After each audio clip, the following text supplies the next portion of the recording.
What's up? So I have a special treat for you guys today. I have the original Jaylaw, Jason Lawrence, the bad boy. It's the guy who took down Ryan Dungey for the West Coast Championship. His career didn't turn out as good as it could have, and we had a little joke about that because he was on my wasted talent list that I put out a long time ago. We had a little laugh about that, and honestly, to be on a list means you had talent. A lot of us would like to even be considered for that list. But Jaylaw, he took it how he took it. But I am so glad to see him teaming up with another legend and icon in the sport, Kevin Windham. Kevin invited him to come down to his Farm 14 and train with him before Loretta Lynn's. Now, Jaylaw's not going there to win. He's going there to have a good time. But racers are racers, so you never know. But it's nice to see him doing really well. I would like to have gone deeper into his career, but he didn't really want to do that. Maybe at some point down the road, we can talk about that. And I would like to hear his redemption story, because he's got a good one if he decides to share it. But needless to say, I had a good talk with Jaylaw. Hey, I want to thank my sponsors, Coach Rob Podcast. Check out his Coach Rob Podcast, or head over to his YouTube channel and check out the Vet Motocross show that he does with Toolman Dan. Now, this show is dedicated to helping older riders prep and recover from events, because it's hard when you get old. Epic Garage Designs, they've got their July special. Get your tall cabinets. These things are so clean looking, easy to install. Hit up epicgaragedesigns.com. Ride Strapped if you want your goggles, your really cool shirts. Just a great company, and I can promise you they won't sue your local track. Precision Transport. If you're headed to Loretta's and you need to ship anything there, use Precision Transport. They're a trucking company that you can trust. They have customer service and just all around great people. Hit up pretransport.com. And without further ado, let's get into the Jason Lawrence interview. You need people like me so you can point your fucking fingers and say, that's the bad guy. What is up, guys? I have got the original Jaylaw, Jason Lawrence. What's up, brother? What's up, Cooksey? How are you?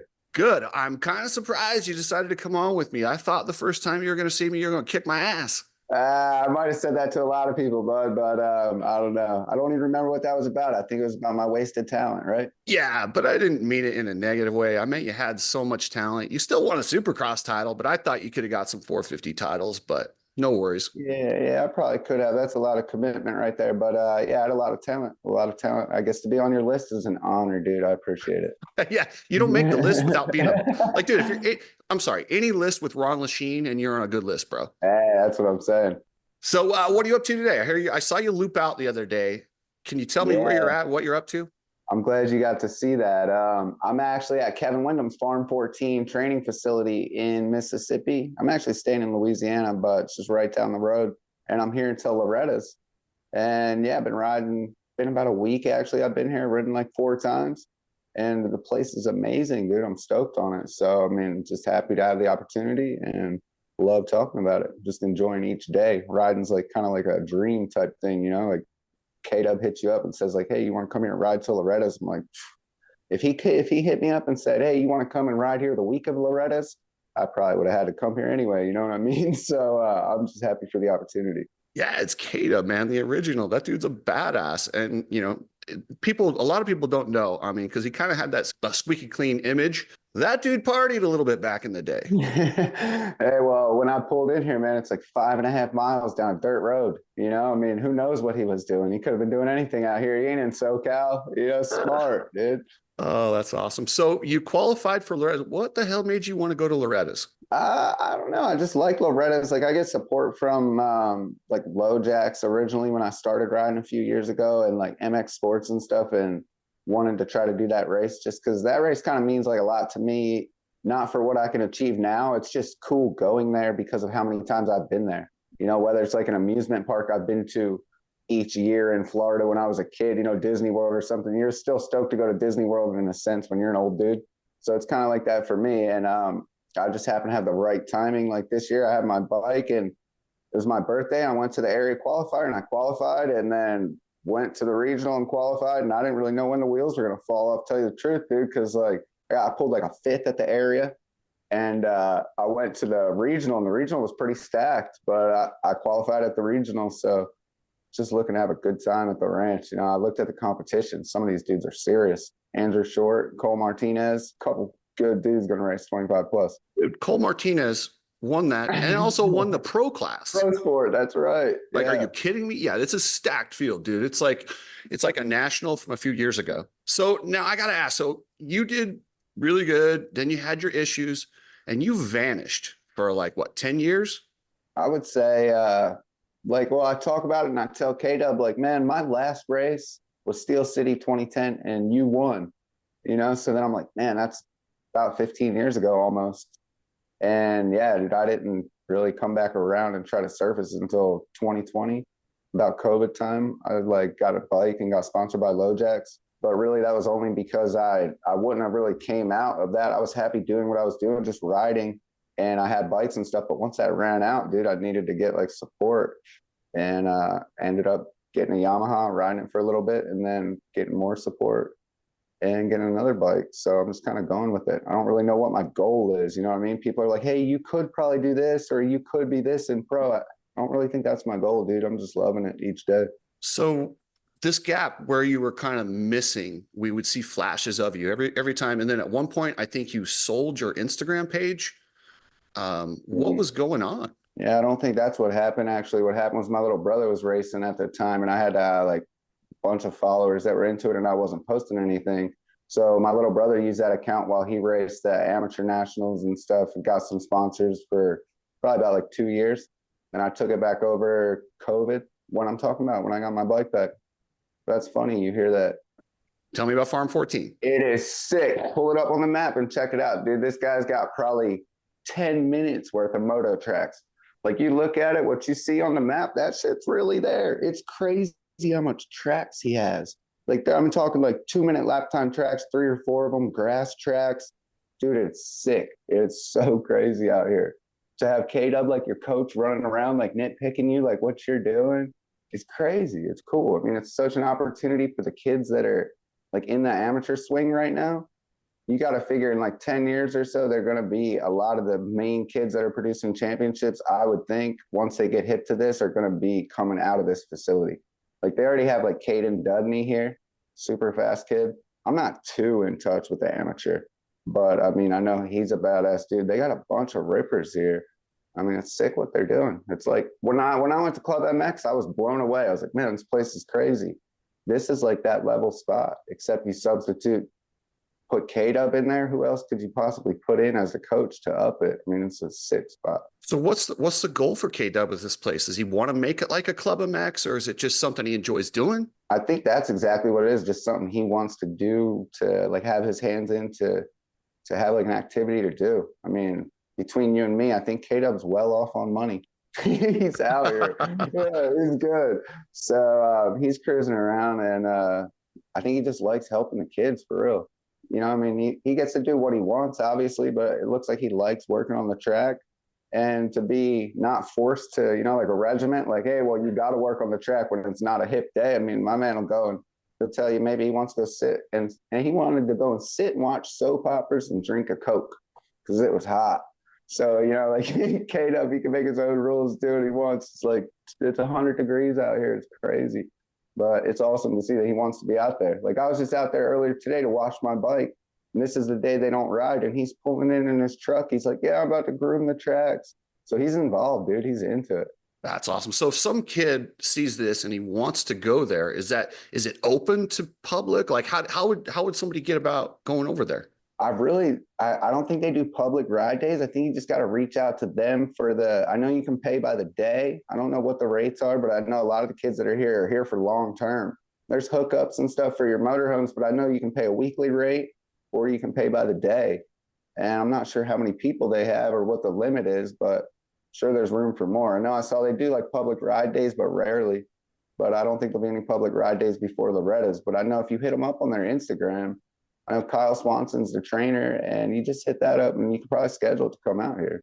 Nice. So if you want to get in contact, hit up Kyle Swanson Instagram message. And then now, what kind of bike are you riding at Loretta's? Now, you know, in the vet class, you get to ride whatever you want. You're riding 250, 450, 350. What are you doing? I got a Cowie 450 actually. pretty good. I got that bike back when the Phoenix deal fell through. So I've been riding that bike for a while. I'm comfortable with it. I like it. Can I ask anything about Phoenix? Because you were going to do arena cross and then it didn't happen. Yeah, yeah, it fell through. We were on different pages right there. I wasn't really my level of where I was with riding, even though I thought I was doing right things. It just really isn't the level that a team, even if that team is not the highest level, it's not what they're looking for when it comes down to it. You know, now that everything's in the past and I look at it, that's the most rational way I could see it. But I was bitter about it. I felt maybe like I should have got like a little more like, I don't know, not like clout or whatever the correct word would be, like a little like leeway, but nah, that's not really how it should be. So it's really not right for me to be there sucking up their resources when they're putting kids like Cody Schock are losing that opportunity at the same time. And look what he goes on to do when he gets another ride, you know? So Yeah, that's a tough situation, you know, because I mean, who's to say if you couldn't have shaken off the rust and, you know, dude, that talent doesn't disappear. Sometimes you just gotta get the rhythm back or whatever. So yeah, understandable. Well, I was riding that bike, dude. And when I was riding that bike, there was a day when I like felt like I hit, you know, I had like a big stride and I was like, dude, I feel like, you know, I still got it, you know, and I was like all like inspired. I'm like, yeah, you know, it was sweet. And since I got this new bike, the 450, I've never really reached that spot again. You know what I mean? Like I really was like gelling with that bike and how easy it was to do everything, but not quite as comfortable, or I just haven't had quite as much time on this bike. But I'm having a blast riding. But it would have been cool to be able to ride that bike, maybe without the arena cross. That came fast, you know, like maybe if I could have just kept riding that bike, and that would have been better, not forcing the whole issue. Yeah, that's gnarly. And then the Kawasaki, what have you had to do to it? Have you got suspension, anything you're in particular? Yeah, I got Ross did my suspension from Enzo, sent it out to California, and he did it. So I believe he's the best. So I appreciate that. And then I got a Bill's pipe. And other than that, man, Maxima products and my bike stock. Dude, well, no. So you rode the 450s back in the day, and then there was a gap. Do you think this is as fast as the bikes you used to ride? I do. I mean, dude, I rode the 250 at Washougal a few weeks ago, the Yamaha stock 250, and I was like blown away. I'm like, this thing is as fast, every bit as fast as like say the '09 Yamaha 250F. And the 450s, I rode the 2010 Yamaha 450, which was a turd. And then in 2020, I got the new bike, and it was the fuel injection, badass one, and I couldn't believe how much better it was. But this Cowie, I feel like it's comparable to the 2020 Yamaha, only because I haven't ridden the newer one, but I feel like they're great, the fuel injection ones. But I don't think the Cowie's really like the hot ticket. It's very like mediocre, but in a good way. You know, it's like not the best anything, but so you're enjoying the time getting ready for Loretta's. What are the expectations going there? You think you're shooting for top 10? Are you just having fun? What's a good Loretta's experience for you, brother? I feel like with a dry week, which rarely happens, I think like a top 10 is going to be good for me. I looked at the list, you know, and just like if I'm just running down who's fast in my head right off the rip, there's 10 guys that are in my mind fast. One of them is my roommate, Kyle Swanson, though, and he missed registration, so he's out. Oh, and you're laughing at him, poor guy. Oh, dude. Yeah, but it depends, though, man. If it rains, I'm good in the rain. I love the rain, you know? So if it's going to rain, you can count me in for like, I could win the race in the rain. So it depends on when the rain comes. I could factor in for my overall good. But the problem is that if I have a couple good rain races and then it really comes down to hey, now here's all bang for the buck. Here's your last race. My ceiling is not that high, you know? Like I'm a steady guy, you know, I'm more steady. Like I'm not going to be like, all right, now I'm going to unleash it and I'm going to pull it out. No, I don't know, rain dance. So plus 25. How old are you now? I don't even know. I'm 37. Because you can't ride a plus class until 40 plus. Because of sportsman rule, you can't ride 30 or 35 plus. Sorry. As a sportsman, I appreciate that I don't have to race guys like you if I were to go there. That's not fair. Yeah, true. And those guys get really mad about that. So, Yeah. but it's Loretta's. At the same time, honestly, if I could qualify and go race against guys like you and Emig, so be it. I don't care. If Mike Brown's going to kick my ass, he's going to kick my ass. It's just, it would be fun. I appreciate that. And that's something where I get annoyed with the guys freaking out about that. But all right, brother. Well, thank you for the time. Is there anything else you want to shout out, or anything you want to get off your chest? Nah, man, just keep it going. I appreciate you guys, everybody that makes the moto media type thing, like you, Hopper, even your rival. I like the beef. I just appreciate everybody that creates anything. So keep it going. Yeah. And hey, feel free. You got a problem with me, you're welcome to come at me anytime you want. I can dish it out, and I can also take it, my man. All right, buddy. Appreciate you having me on. You got it.